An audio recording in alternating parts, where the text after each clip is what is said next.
we are still in a news environment in which there are good polls, and particularly where in some states there is a gold standard pollster who appears to be unaffected by larger dynamics that are making everybody whine about the polls. And the reason those individual pollsters get the gold standard designation is both because of their proven sound methodology, but also because of their track record over time in that particular jurisdiction. And the prototypical example of a gold standard poll is the Iowa poll done by Selzer, by Ann Selzer in Iowa. The polls that she produces for the Des Moines Register in Iowa, specifically the final Iowa polls she does before each major election, her polls are known for their uncanny predictive accuracy. This is Ann Selzer's recent track record. I mean, what you see here is in each election year, what her final poll said the result would be in Iowa. Next to that is what the actual result was on Election Day. And as you can see, if you look at the Senate and presidential races since 2012, her poll has accurately predicted the winner of the Senate and presidential races in Iowa within 1 or 2 points every time. There was a governor's race in 2018 where things went a little bit gang-a-glay, but in Senate and presidential races, you have seen Ann Selzer basically as a living bullseye. And that's why lots of people had strong reactions when the Des Moines Register Ann Selzer Iowa poll was posted last night. This is that poll, and it is a shock result. A few moments later. First on 13 this morning, top pollster Ann Selzer announcing that she plans on retiring from election polling. The announcement comes this morning after Selzer and the Des Moines Register predicted Vice President Kamala Harris leading President-elect Trump 47 to 44% in the final poll ahead of Election Day. Boy, oh boy, oh boy, oh boy, oh boy. We have to talk about another disgraced individual who has been put to shame due to her election prediction being wrong. Okay, I mean, we've talked about Alan Lichtman, who's supposed to be the Nostradamus of predicting presidential elections. Okay, and this guy was super wrong about this election, and he's still having a hard time dealing with the fact that he was wrong. Essentially, he's blaming everybody else, including racism, bigotry, disinformation, everything and everybody except himself. And at this point, he is being trolled in the media because of the fact that he just won't accept responsibility for getting it wrong. It was some 10 million Biden voters who decided not to vote this time, and that's directly tied to misinformation. You know, they don't like Trump, but, you know, they're thinking, well, do we really want... Did Donald Trump not pick up more votes this time than he did in 2016? So, pardon me? Did Donald Trump pick up more votes this time than he did in 2016? Yeah, or but not than he picked up in 2020, the most relevant last election. He picked up about the same, but 10 million. Both sides can say things like this, like misinformation. It's hard to quantify that. If you don't let me make my points, why do you have me on? No, we love it. It's a conversation. It's spirited. I think there's a little bit of a delay. We're done. I think we'd love... let me talk. What's the point? You can Are you the expert or am I the expert? You can question me, but you gotta let me talk. Yes, go ahead. Thank you. The critical thing in this election were at least 10 million Biden voters who did not vote. If even half of them had voted, this election would have been different. We hope to have you back in 4 years. There is a little bit of a delay, Professor Lichtman, so I apologize if we were stepping on each other's toe. Our intent was, of course, to listen to what you had to say. And like you said, you were wrong, but maybe in 4 years we'll get back on track. Again, Alan Lichtman with us here on the DMV Zone. We appreciate you. Yeah. Again, clearly he's having a hard time. But hey, at least he's not quitting, right? At least he's not quitting.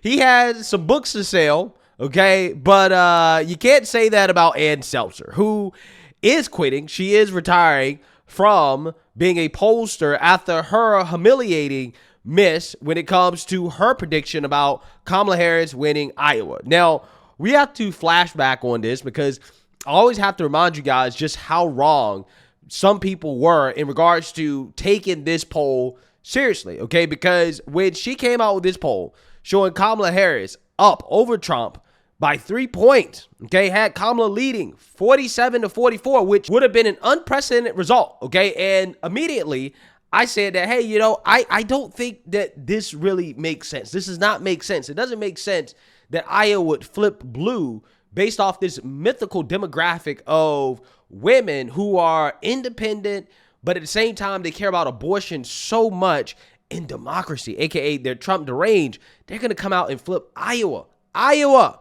which has historically been a conservative state. Trump has won Iowa the last 2 presidential elections, okay, by a pretty good margin. You know, I just don't think this makes sense, right? I don't think this makes sense. I mean, Ann Selzer couldn't really even explain the result of her own poll. Right. Okay. So Noah, are you able to put up that tweet? Maybe it's up and I can't see it because It's up. It's up. All right. Ann, are you able to see that? Yes.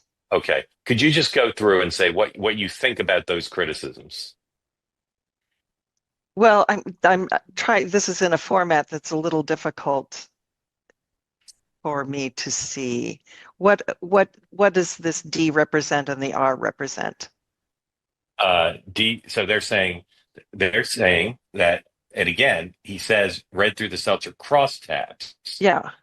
So they're saying that they know that this poll shows, and again, it's they say your sample is got it's more 3% more Democrats than Republican, whereas the electorate last time was 8% more Republican.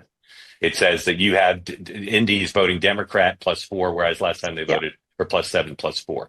So they're saying if you compare what you have with what happened in 20, according to the exit polls, it's way too big a change across all these groups in a uniform way towards pro-Harris as opposed to Trump. Yeah. Well, this is the first time I'm seeing this, and so it's sort of against my nature to think I understand everything that this is saying, and I haven't cross-checked these numbers to know how that actually pans out. But I'm going to say that it is clear that senior women are an advantage to Kamala Harris in our poll. Kamala Harris wins by more than 2 to 1, actually, maybe even more than that among senior women. It's a big, big spread. So I don't know. I mean, the truth of it is. Yeah, so you don't understand the results of your own poll, which immediately sent alarm bells in my mind, which is why I came out here at the time before the election. And I said, this poll is hopium, okay? Because this poll seemed to be more about narrative and what Democrats wish would happen, right? What Democrats need to happen in order for Kamala to win rather than what actually will happen or a true and accurate reflection of how voters are feeling at the time. This is just hopium. Flashback. I really do believe that poll was put out there as hopium for the Kamala Harris campaign because at this point, that is what they need the most. They need hopium, right? They need a large injection of, hey, we can win this, okay? That we have a chance at winning. Look at this Iowa poll that usually is very reliable, and we're going to put this out here and say that these women are fired up to vote for Kamala Harris because of democracy and abortion, right? Iowa is going to flip blue because of democracy and abortion. Again, this is the narrative that is being put out there in the media, right? This is the narrative. I wouldn't be surprised if Ann Selzer was paid a large amount of money to put that poll out. She's been doing her laps on the mainstream liberal media, explaining her poll in ways that are incoherent and just don't really make sense, okay? I wouldn't be surprised because, listen, if it worked and Kamala ends up winning, Ann Selzer will be praised as a hero amongst the liberal media, right? Because, again, she injected the hopium that they needed in order to help Kamala Harris get that turnout from women that she's going to need on election day in order to win, okay? That is, I think, what is currently happening.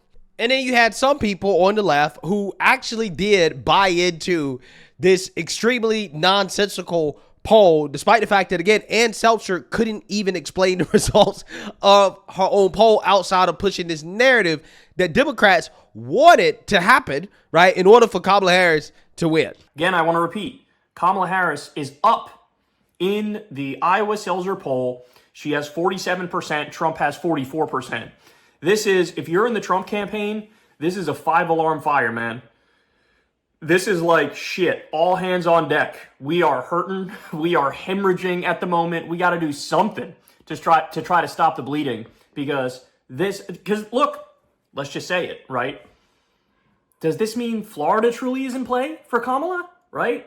Does this mean Ohio might actually be in play for Kamala?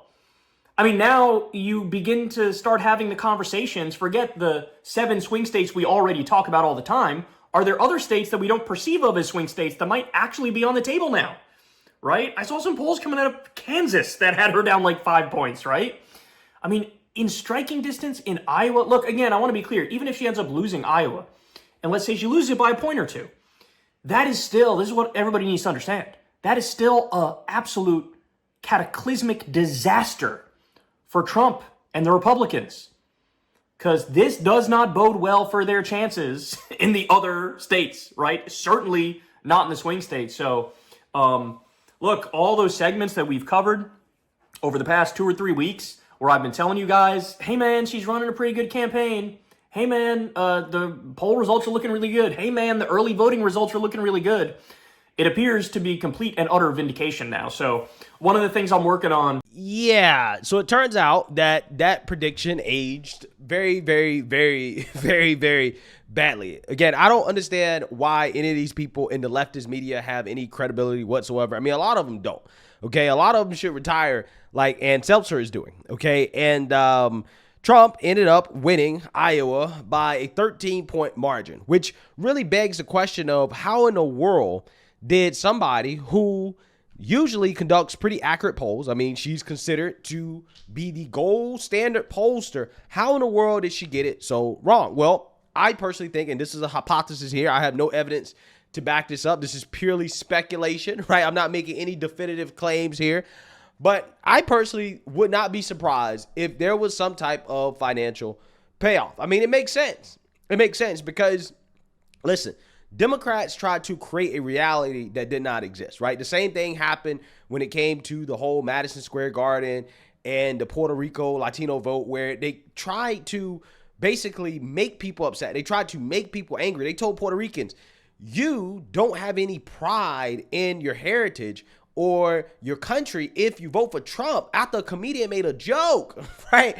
And then it turns out that the same exact districts where the Puerto Rican vote was so concentrated in Pennsylvania, which was a key state, by the way, they ended up voting for Trump at a higher clip this time around than they voted for Trump in 2020. Like, for example, in Allentown, where, again, there are a lot of Puerto Ricans, there's a heavy Puerto Rican population, they ended up voting for Trump at 48.1% to Kamala Harris 50.7%. Now, although Kamala won it, still compared to how Biden performed in 2020, Biden outperformed Kamala Harris. He had 53.2% to Trump's 45.6%. So Trump actually did better than he did in 2020, despite the fear mongering from the left. Okay, I mean, I remember headlines like this: Trump's Puerto Rico fallout is, quote, spreading like wildfire in Pennsylvania. Evidence of the backlash was immediate on Monday. Again, they tried to create a narrative that just did not exist in reality, right? And I think that's what the Iowa poll was. And again, I think there are a lot of questions about, well, why was she so wrong? Why would she risk her career to help Democrats get the hopium that they desperately needed at the time? Well, it's very simple, because there seemed to be no plans for her to continue to be a pollster after putting out that poll, right? I think she kind of knew that, hey, you know what? This is the end of my career. Let me just put out this hopium poll in which, you know, hey, there may or may not have been some financial incentive. I'm just saying at this point, I think it is likely that there was some backdoor financial incentive. I don't know, but I think it just all kind of makes sense, right? Considering the fact that she's quitting now because she could not continue to do that job with any credibility, right? So she was like, you know what? Screw my reputation. It's time for me to retire, right? And move on to something else. Again, and she's probably pretty well off at this point, okay, for multiple reasons. And again, I just think that this is one of the main reasons why the trust in the media is at an all-time low. We saw them be so wrong about basically everything leading up to the election. And the people that are supposed to be the conspiracy theories, right? The spreaders of misinformation and disinformation, we were right. Okay, we were extremely right, even in the face of the propaganda and the narrative coming from the media, even coming from people who you're supposed to be able to trust, right? Like, again, a gold standard pollster. And a lot of these polls were wrong. A lot of these polls were rigged in favor of Kamala Harris because they wanted to create a narrative that she had more support than she actually had at the time in order to give her a chance of winning. And I think that's essentially what happened. And I think that history, we should look back on this and realize just how much the media will go out of their way to try to manufacture a reality, even if that reality doesn't really exist, right? They want things to happen that are not happening, and they're hell-bent on doing it, and they don't care about their reputations. They don't care, okay? Again, it's no surprise that the viewership of CNN and MSNBC has essentially fell off a cliff after the election, because if I was gaslighted in the way that MSNBC and CNN gaslighted people leading up to the election just to find out that they were completely wrong, I would stop watching the networks as well too, right? I would just be like, you know what? There's no reason for me to watch these people because they have zero credibility whatsoever, right? So when you have no credibility, you have no choice but to retire, okay? At least she's not out here blaming bigotry, hate, sexism, racism, yada, yada, yada for being wrong. She's just walking away from it and, moving on with her life. So, hey, let me know what you guys think. Make sure you like, comment, and subscribe. Most importantly, share a Black conservative perspective. Peace.